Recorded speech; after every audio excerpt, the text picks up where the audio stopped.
So I'm coming to you from the side of a vehicle today, going to show you how to take a tire off. So I have this tire tool. Your vehicle also might come with something that doesn't look like this, and that's okay too. It's also a lug nut removal tool. These are your lug nuts.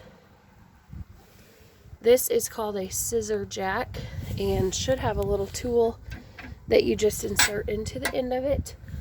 And this is going to jack the car up when you're ready. Now the important thing is while the vehicle is still on the ground, you need to loosen the lug nuts. And that's important because if you get the vehicle jacked up and there's no pressure on the tire will spin and you will not be able to remove those lug nuts. So I've kind of cheated and pre-loosened them.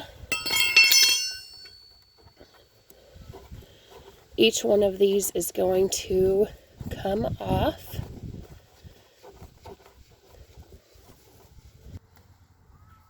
Okay, so the easiest way to remove the lug nuts is with a 4-way, which is what this is that I'm using. Just put your lug nuts to the side, continue removing. This is called the hubcap. Just throw this off to the side. Your car may or may not have that. If it has alloy wheels, it will not. Okay, so now we are going to jack up the car, if I can turn it the right way.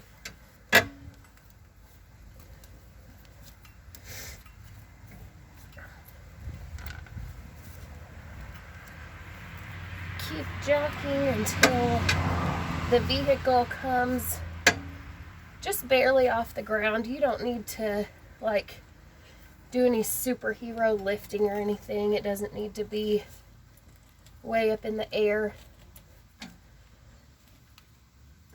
Okay, I think that we're ready. Now we will remove the tire. And there you go. It can be inspected for any holes. In this instance, we have a slow leak. So we will be back to show you how to put it back on. Thank you.